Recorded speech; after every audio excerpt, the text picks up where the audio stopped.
Hello, everyone, and welcome to the latest business chat with me, Glenys Chatterley. Now, for the observant amongst you, you will know that I'm from EBN, and you'll also notice that I've got a wonderful guest in Kelly. Now, just as an aside, she does like image. So you can't believe how long it took to get ready. And this is the best I could do. But she's very kind, so that's okay. And today we're going to talk about, all sorts really. So let's get started. Hello, Kelly. How the devil are you? I'm very well, Glenys. Thank you so much for inviting me to do this. It's very exciting. You are welcome. So tell me a little bit about what you do and how you got to doing this from where you started. Sure, yes. So I'm an image consultant. So it's essentially a personal stylist. That's what that means. And I work with mainly women, but some men too, to help them enhance their image essentially. So I specialize in color analysis and personal styling and all the things that go with that as well, such as personal shopping and wardrobe reviews, everything around clothes and kind of pulling your image together. So I particularly work with other professionals, so especially people who are looking to start their businesses, and because we are the front face of our businesses, so it's kind of important to get our image right right from the off. So Fantastic. And how did you get to here? How did you get to doing this? So, well, my background was in university support roles, really. So it's quite a completely different field. So while I was at my last university, which was Queen Mary, I was in a support role there in a department, and I was on a training course. And the lady running the training course had been House of Coloured by one of my colleagues, and she could not stop talking about it. She absolutely loved the experience.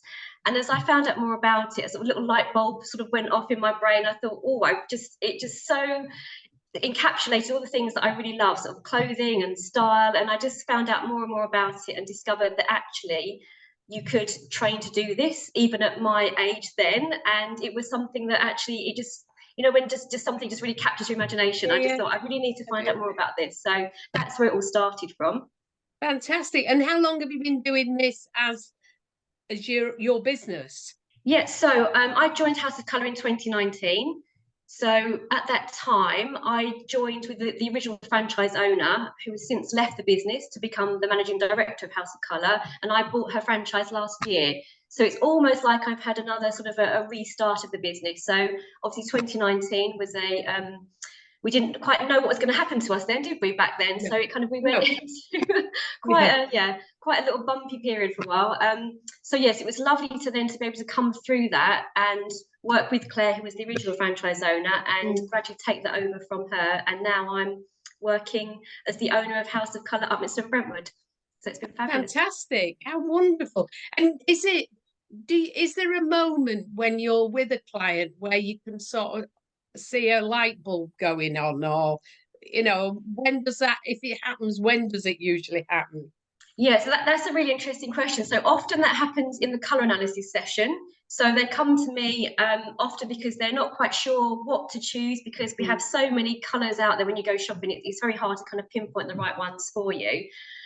So during the draping process, I put lots of different sort of coloured drapes on them, and I'm whipping them off and showing the effect of one versus another. So it's the warm drapes versus the cool drapes, and you can see the changes come through their face immediately almost. And so some of them making their eyes pop and just their whole face come alive. Some are kind of like dulling the complexion down, so they can see it themselves in the mirrors. That's the brilliant thing. It's not just me saying, oh, you look better in red than something else. It's the client can see it themselves, and it is jaw-dropping how different they can look in different colours.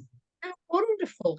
So if somebody were looking for somebody to do their colours or their style or come shopping, or what sort of things should they be looking for?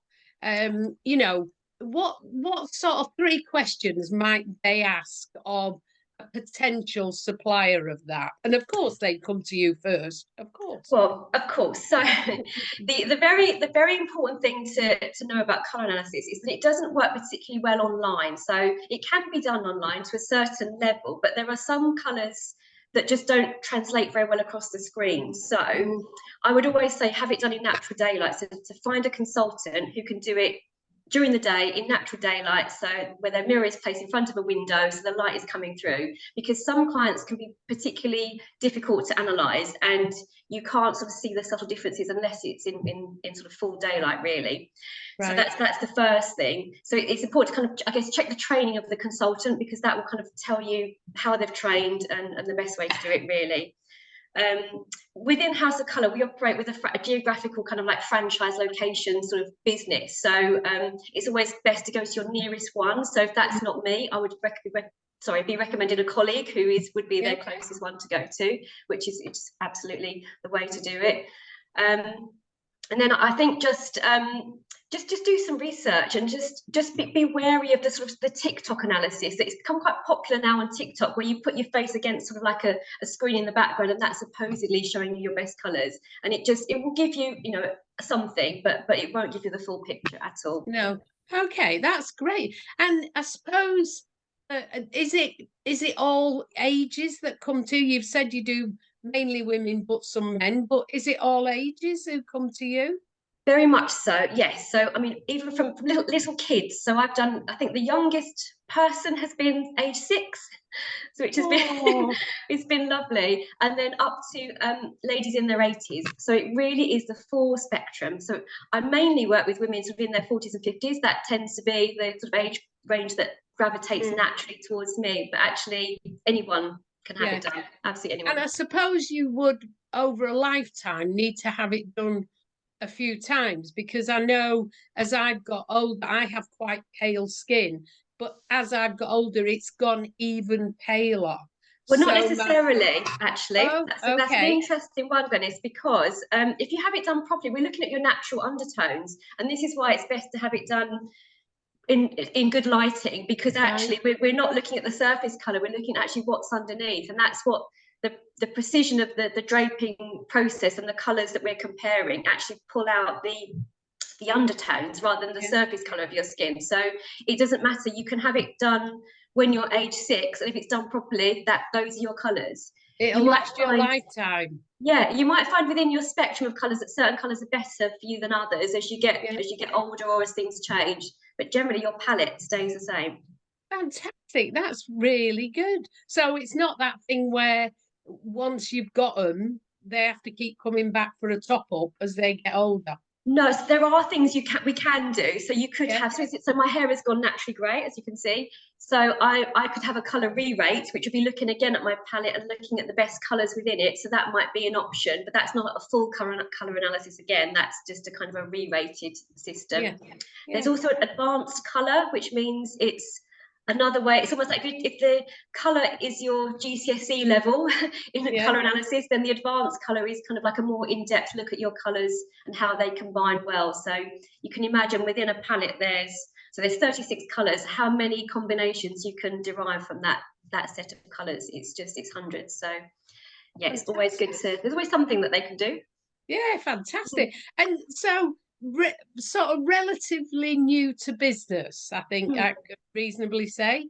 Yeah. Although they do say if you last the first 3 years, you're probably going to do it, and you've done that. So, yay! Let's have cake. Let's have cake and cup of tea to celebrate. What advice would you give to somebody who was starting a business? What advice? What do you wish you'd have known when you started? I think that's an interesting one for me, because I was coming from somewhere very different. I've never been a business owner before. I needed to do quite a bit of work on myself. So working with a coach actually was very, very useful to me. And I wish I'd done that sooner. So I did bits and pieces throughout the pandemic when I wasn't sort of working fully. But actually the past sort of 6 to 8 months, I've been working with a business coach, and it's just been phenomenal. It's really sort of taken me back to basics and got my head around all those little kind of niggly things that come up when you are new to business, and it's just everything is on you, because you know you're doing everything basically, aren't you? Absolutely. So Yeah. yeah, and you can't be an expert in everything, so it's kind of No. like you have to know where your strengths are, where your weaknesses are, and what you need to work on. So that's been essential. And I think a business coach for me is somebody who is completely objective. They don't understand your business, and there is no need in a way for them to understand. They need to know how businesses run. Mm. And I can remember when I had a business coach, him having a conversation with me, and I kept saying, "Oh well, we do this," and he suddenly said, why do you talk about those two things separately? Because I can't see any difference." And I went, "Oh yeah, they're really different because actually, no, they're not at all different. It's in my head they're completely different." So yeah, I think you're right. I think for me it's always been if I've when I first started in business, which is a long time ago now, get coming up 30 years, um, I asked everybody I met in business, "What have you learned?" Because then I shortcutted all those things I would have to learn. You Mm. know, the one that sticks with me is, well, the two. So one of them was this guy said the only thing he learned is that some people will spend money and some people won't, and you can't tell from looking at them which one's which. That's And interesting. what I learned from that is that some people will only go on price. Mhm. And if you're prepared to drop your price to rock bottom, they may come to you. They may still want a deal, but it's that thing about other people go, "No, that's a fair price for what you're doing. Here's the money." So it was, and the other one was somebody who, so when I first started out, I had an interior design business. And I said to somebody, "I find it really difficult when people say, 'Could you make it a bit cheaper?'" And he said, "Oh, that's dead easy." And I said, "Is it? How do you do that?" And he said, "You just say to them, 'Which bit would you like to miss out? Because Mm. that will make it cheaper.'" Yeah. And I thought, "Oh my goodness, yeah." So you learn, don't you? People, Yeah. you've got a business coach and you learn off other people, Yeah. to stuff. Yeah, you're right. The objectivity of that is important, is it? Because they do ask the questions that you don't ask yourself because you're so engrossed in it. So yeah, Yeah, it's been yeah, brilliant. I would also say though that obviously one thing is getting your image right as well. Obviously, I would say that, but when you're the face of the business, getting yeah. that sorted actually is pretty crucial straight Yeah, off. no, I absolutely agree. I am very old school. For me, there is a look to business, and if you're a bit creative, then you can look a slightly different way. But for me, there is a look, and I just think, no. I remember once meeting somebody networking, and I said, "Are you a builder?" And he said, "Yeah, how did you know?" And I said, "Because you look like you've just come off a building site. You've got dust on you." And we were laughing about it. And he said, "Well, I don't know how to deal with it." And I said, "What you do is you have a set in the van that's brand new and in package, plastic bag. And you come in, you go and get changed, and you network in that bit.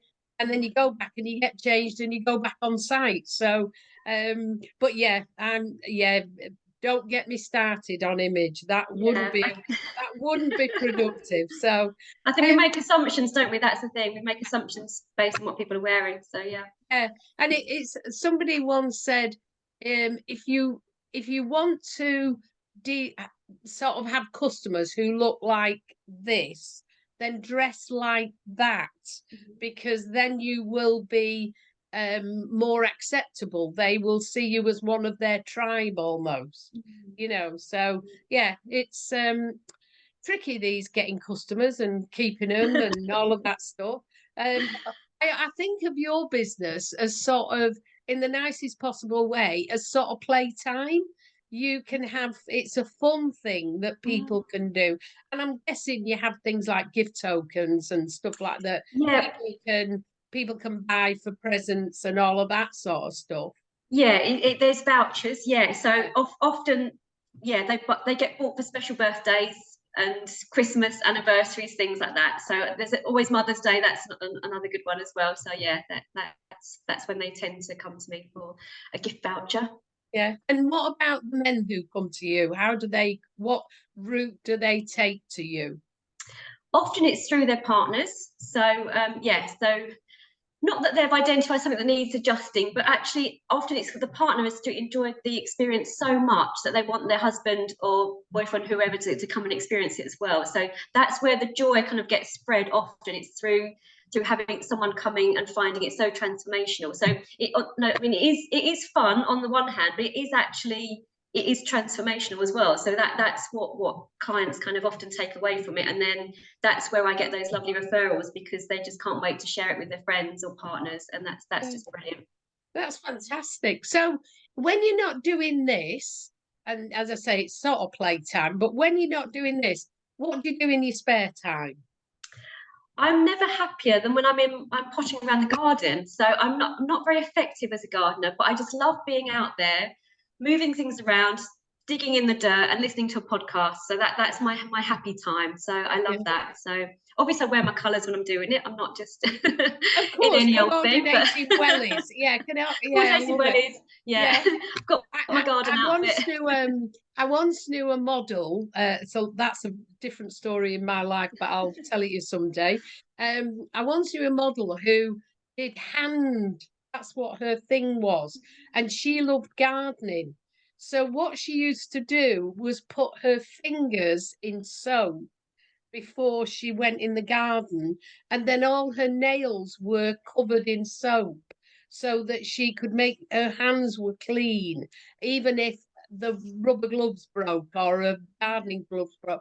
But she used, and I used to think that's a weird thing to do, but probably not if your career is in your hands. So, Probably um, necessary. yeah, yeah. I've never really got gardening. I have somebody who does the garden, and I like to have a nice garden, but I rarely go in the garden. So it's all a bit academic for me. I just like the idea that there is a nice garden out there. So Yeah. yeah, I like to tidy. I like to weed and tidy, basically. yeah. Actually, yeah, if I'm doing anything, it's the sort of digging things, planting trees and things and putting bulbs in. I don't really want to mess about with faffy bits. I just want or clippers. I'm very good at deadheading. I'm very good. Somebody Yeah. once showed me how to deadhead properly, and I'm a really good deadheader when I get the urge, but it's not very often. So, well, this has been fun, hasn't it? Yeah, it's been very enjoyable. Thank you. You are welcome. So, thank you for your time, Kelly, and for the rest of you. Um, well, next week I'll be on my own, so please come along, otherwise, I'll be talking to myself. But for now, if you could subscribe to this channel, comment, like, obviously watch it, that'd be great.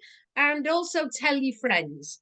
And as I say, I'm on my own next week, so please come along because otherwise I am talking to myself. Thank you for your time. Bye.